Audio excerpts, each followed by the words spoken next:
गौतम बुद्ध हमेशा कहते थे, जितने अकेले रहोगे उतना जीवन में सफल बनोगे।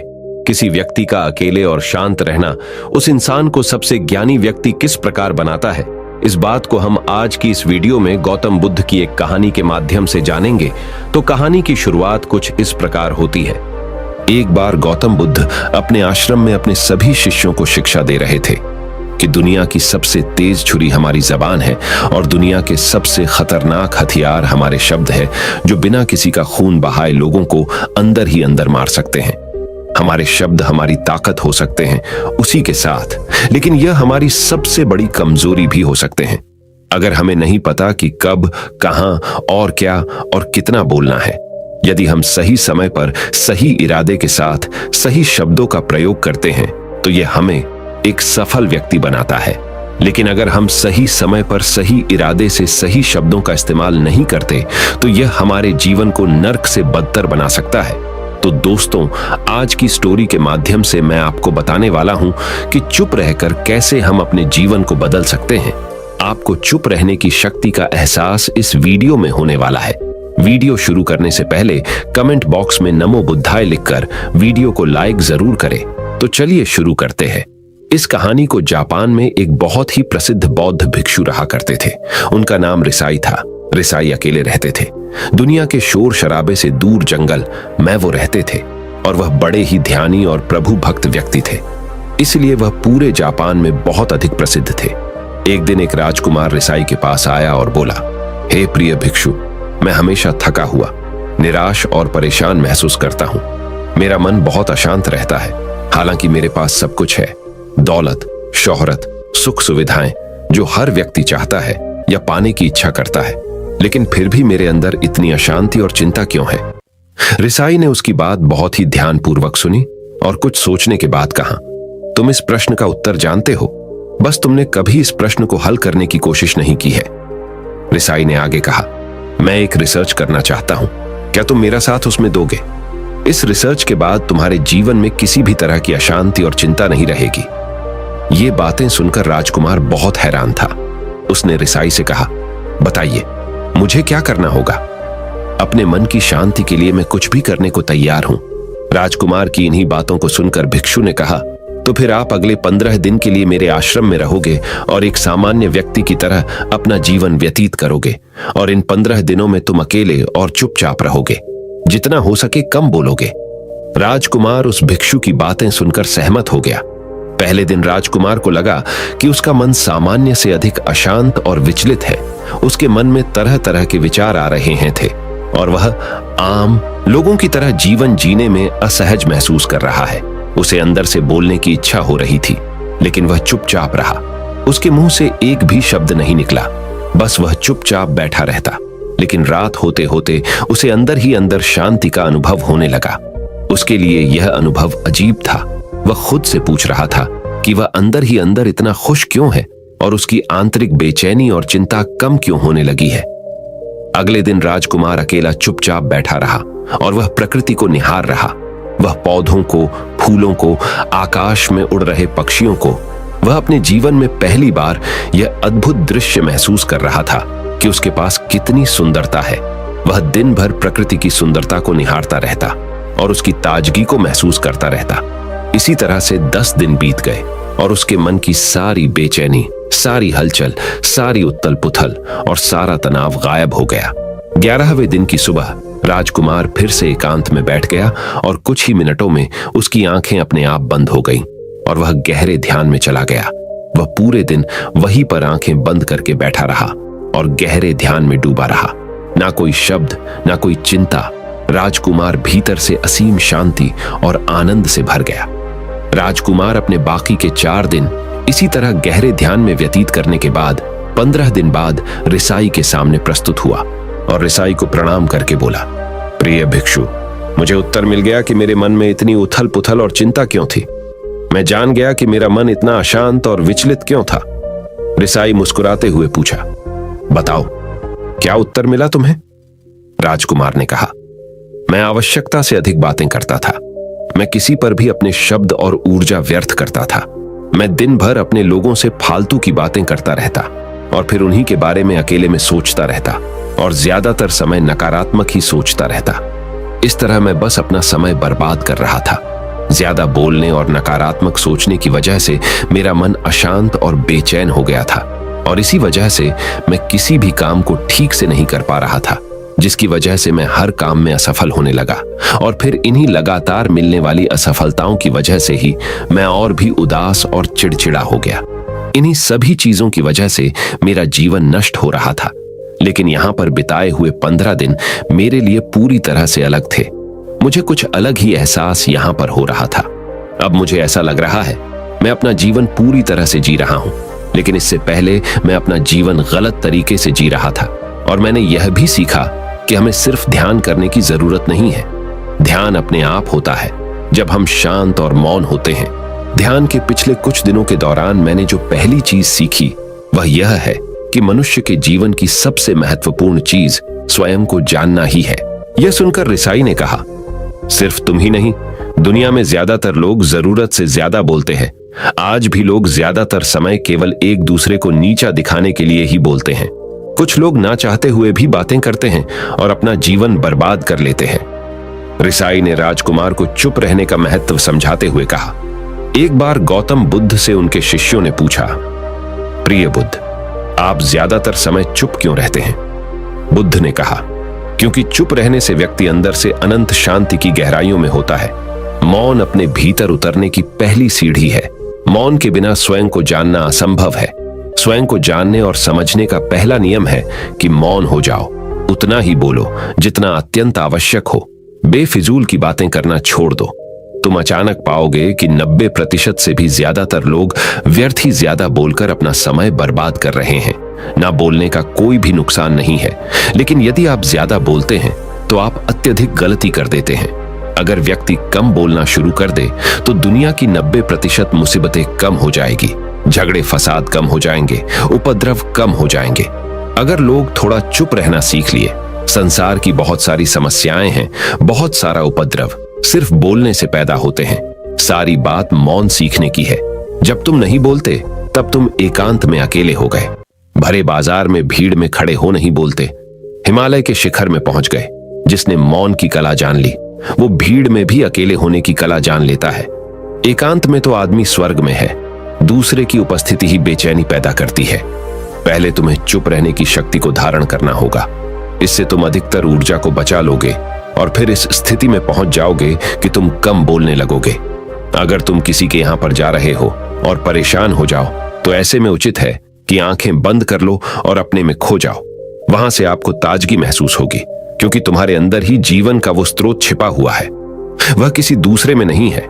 इसके बाद राजकुमार उस रिसाई से पूछते हैं, आखिर कौन हमें अपने अंदर तक लेकर जाएगा? ये बातें सुनकर रिसाई बुद्ध कहते हैं, तुम्हें स्वयं ही अपने अंदर उतरना होगा और वहीं से परम राज्य जीवन का आनंद ले पाओगे। आनंद का यहीं से जन्म हुआ है। यहीं से तुम मौत में डूब जाओगे। यही तुम्हारा सूरज उदय होगा और यहीं से अस्त होगा। इसी प्रकार तुम बार बार इबकी लगाओ। जब भी तुम इबकी लगाकर लौटोगे वहां से तुम पाओगे फिर ताजगी भरी जीवन की नई संपदा मिलेगी। इस नई शक्ति के जन्म होने से तुम्हारी थकान गई, उदासी गई, चिंता गई। जैसे कोई स्नान करके लौटता है तो शरीर शीतल हो जाता है, शांत हो जाता है। ऐसे ही जब कोई भीतर से साफ होकर वापस आता है, मौन में स्नान करके लौटता है, तो समस्त अस्तित्व, समस्त व्यक्तित्व शांत और मौन हो जाता है, आनंदित हो जाता है। जब तुम आंतरिक मौन की उस पराकाष्ठा पर पहुंच जाओगे तब तुम पाओगे कि बोलने से भी तुम्हारा मौन खंडित नहीं होता, वो बना ही रहता है। उसकी एक अंतर्धारा लगातार तुम्हारे भीतर बहती रहती है। तुम बोलते तो हो, तुम शब्द का उपयोग भी करते हो, लेकिन वो तुम्हारे मौन को खंडित नहीं कर पाती। एक बार गहरे मौन में स्थिर हो जाओ, फिर तुम्हारी वाणी में भी मिठास आ जाएगी। तुम्हारा बोलना संगीत पूर्ण होगा, तुम्हारा बोलना सत्य होगा। तुम बोलोगे तो दूसरों पर भी शीतलता छा जाएगी।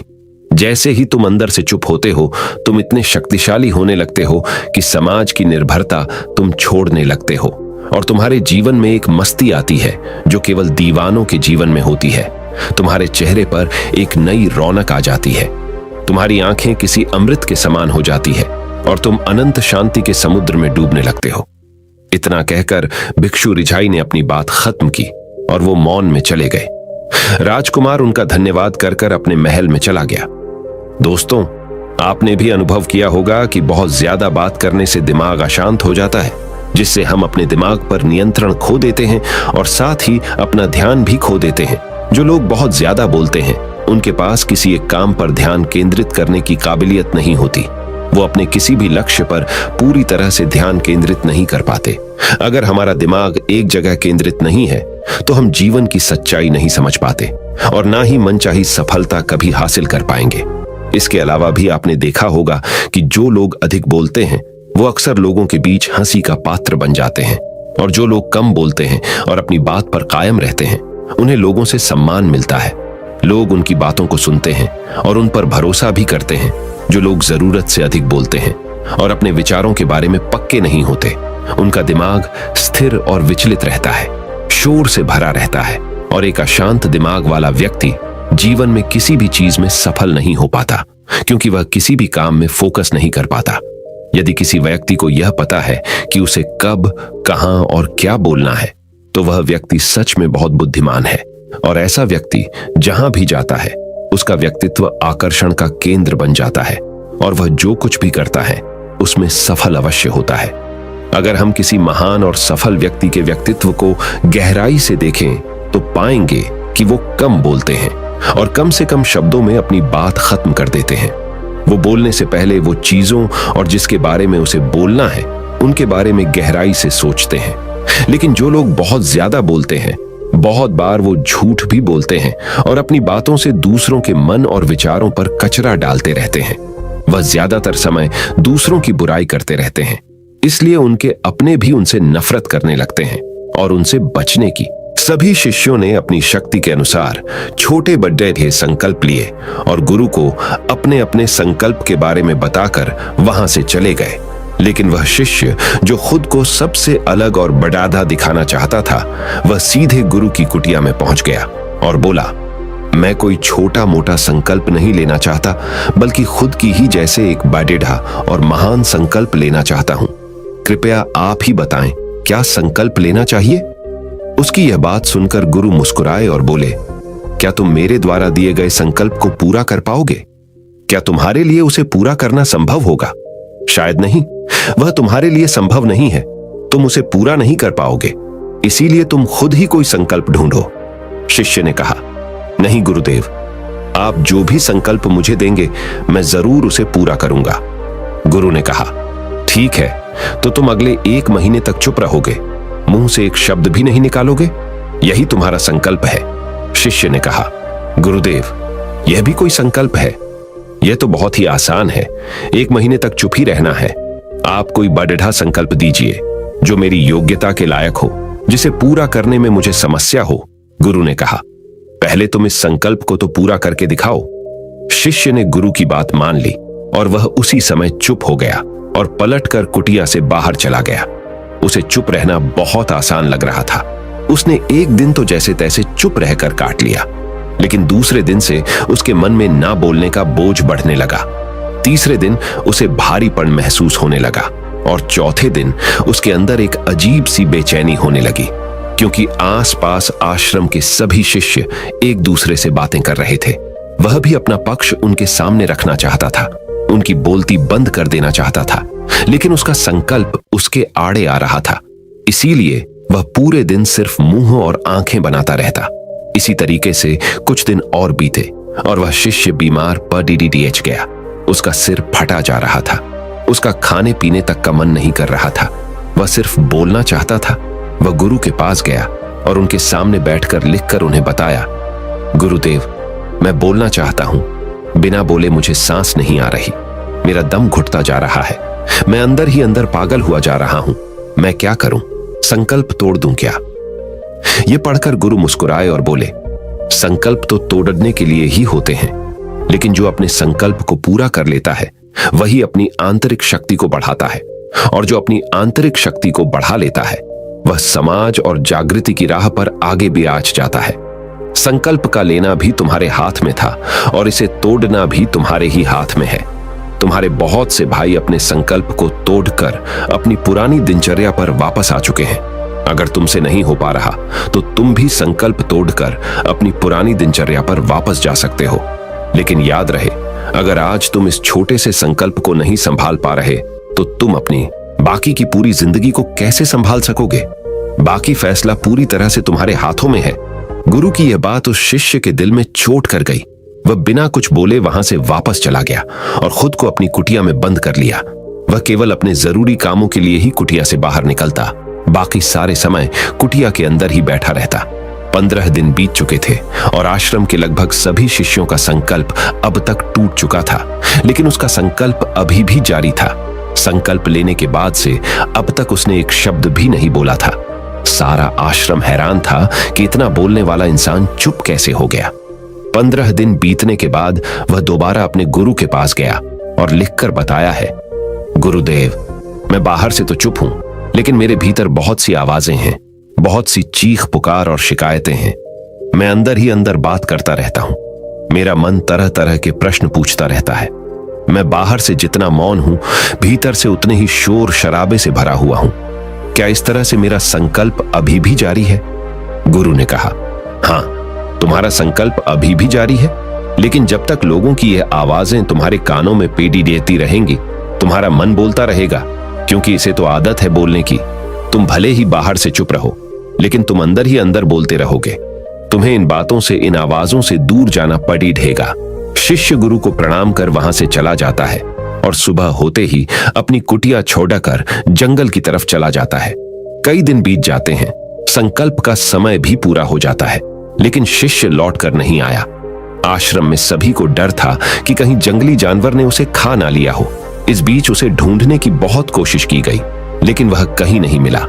सभी गुरु भाइयों ने मान लिया था कि जंगली जानवरों ने उसे अपना शिकार बना लिया है, लेकिन गुरु को ऐसा नहीं लगता था। एक दिन आश्रम का एक अन्य शिष्य गुरु के पास आया और बोला, गुरुदेव, हमारे उस अधिक बोलने वाले भाई के साथ क्या हुआ होगा? क्या जानवर ने उसे मार दिया होगा? गुरु ने कहा, हो सकता है कि जानवरों ने उसे अपना शिकार बना लिया हो, लेकिन उसके न लौटने की एक दूसरी वजह भी हो सकती है। शायद उसे वह मिल गया है जिसके लिए वह गया था। फिर शिष्य ने पूछा, गुरुदेव, क्या ज्यादा बोलना इतना हानिकारक होता है? गुरु ने कहा, इंसान के जीवन के बहुत सारे दुखों में से एक दुख यह भी है कि वह कभी चुप नहीं रह सकता, हमेशा कुछ ना कुछ बोलता ही रहता है। सिर्फ हमारे बोलने के कारण हमारे आधे से ज्यादा दुख पैदा होते हैं। परिवार के अधिकतर झगड़ों की वजह हमारा बेमतलब बोलना ही होता है। हम में से कोई भी चुप नहीं रहना चाहता। हम बस सामने वाले को सुना देना चाहते हैं। जो भी हमारे मन में है सब निकालकर उसके मन में बैठा देना चाहते हैं। उसे समझा देना चाहते हैं कि देख, तू गलत है और मैं सही। और इस तरीके से सब एक दूसरे की सडड ही गली बातों को ग्रहण कर रहे हैं। इस तरीके से सुनने और सुनाने का यह काम जिंदगी भर चलता रहता है। लेकिन इस नासमझी में हम अपना समय, अपना जीवन, अपनी समझ और सबसे महत्वपूर्ण व कीमती पल जो जिए जा सकते हैं, जिनको अनुभव किया जा सकता है, जिनमें आनंद को प्राप्त किया जा सकता है, यह सब खो देते हैं। लेकिन इसके बदले हमें मिलता क्या है? कुछ नहीं। सब व्यर्थ और बर्बाद हो जाता है। इस पागलपन में हमने क्या खो दिया? इसका एहसास केवल कुछ ही लोगों को हो पाता है। बाकी लोग जैसे उन्हें अपने आने का पता नहीं, वैसे ही उन्हें अपने जाने का भी पता नहीं चल पाता। शिष्य ने कहा, तो फिर इसका समाधान क्या है? गुरु ने कहा, पूरी जागरूकता के साथ अपने विचारों को देखना यही एकमात्र तरीका है। सारी मानसिक समस्याओं का वर्तमान में रहकर चिंतन करना, पूरी जागरूकता के साथ अपना काम करना जिंदगी में चमत्कारिक बदलाव ला देता है। उसके बाद वह शिष्य गुरु से अपने प्रश्नों का उत्तर पाकर उनको प्रणाम करके वहां से चला गया। उस शिष्य को आश्रम छोड़ कर गए हुए 3 महीने का समय बीत चुका था, लेकिन उसकी कोई खबर न थी। अब तक तो सभी गुरु भाइयों ने भी उसके वापस लौटने की उम्मीद छोड़ दी थी। लेकिन एक दिन वह आश्रम लौट आता है। उसे देखकर सभी के आश्चर्य और खुशी का ठिकाना न रहा। लेकिन अब वह नहीं था जो यहां से गया था, वह कुछ और ही बनकर वापस आया था। उसके अंदर एक गजब का बदलाव महसूस किया जा सकता था। उसके चेहरे पर एक गजब का ठहराव और आंखों में बनी शांति थी। आश्रम में आते ही सभी गुरु भाइयों ने उसे चारों तरफ से घेर लिया और बातें करने लग गए। वह भी अपने गुरु भाइयों से बातें करने लगा। उससे बात करने वाले सभी ने यह अनुभव किया कि अब वह पहले जैसा उतावला और बातूनी नहीं रह गया था। उसके मुंह से एक एक शब्द बहुत ही सुलझे हुए और मधुरता के साथ निकल रहे थे। थोड़ी देर तक गुरु भाइयों से बात करने के बाद वह सीधा गुरु की तरफ चला गया। उसने गुरु के चरण छुए और कहा, गुरुदेव, क्या मैं अब भी मौन हूं? क्या अब भी मेरा संकल्प जारी है? गुरु ने कुछ देर तक शिष्य की आंखों में बड्ढे ध्यान से देखा और कहा, हां, तुम अब भी मौन हो।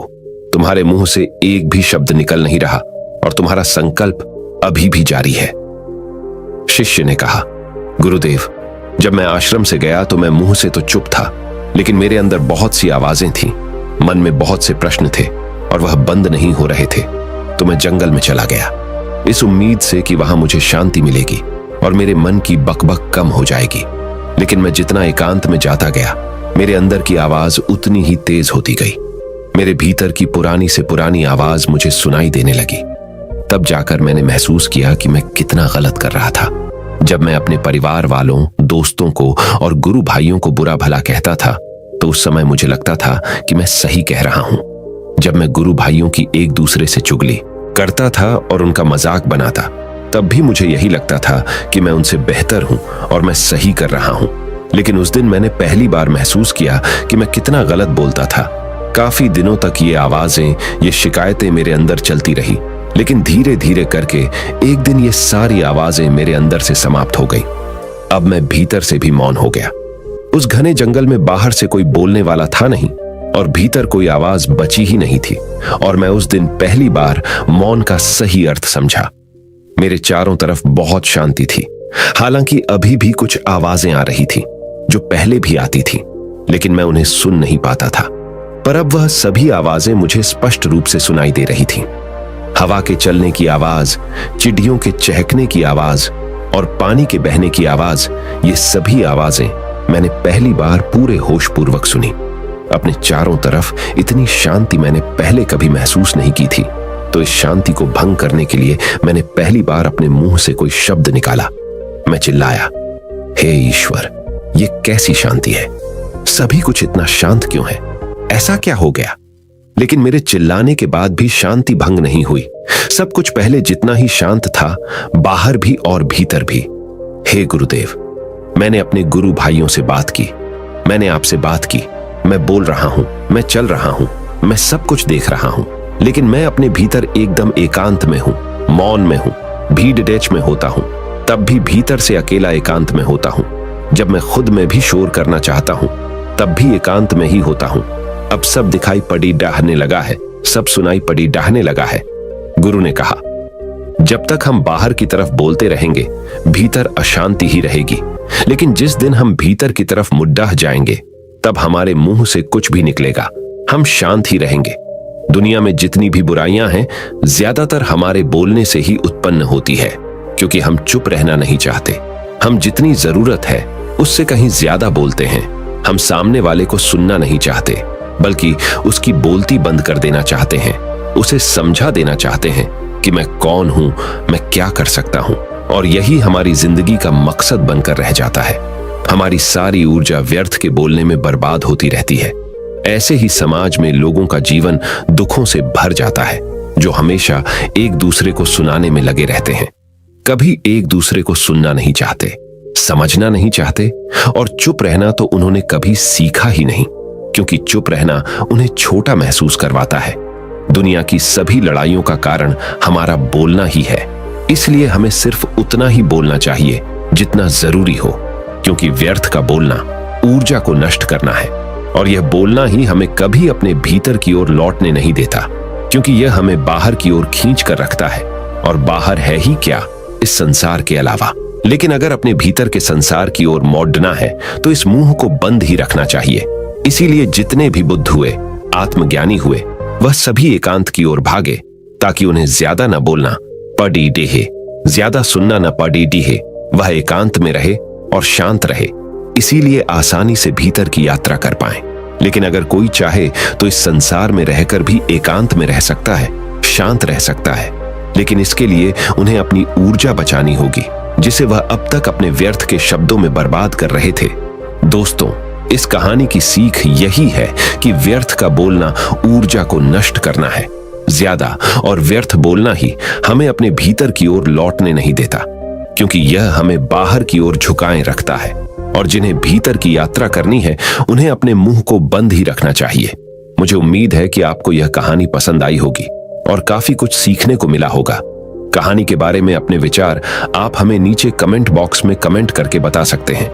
नमो बुद्धाय।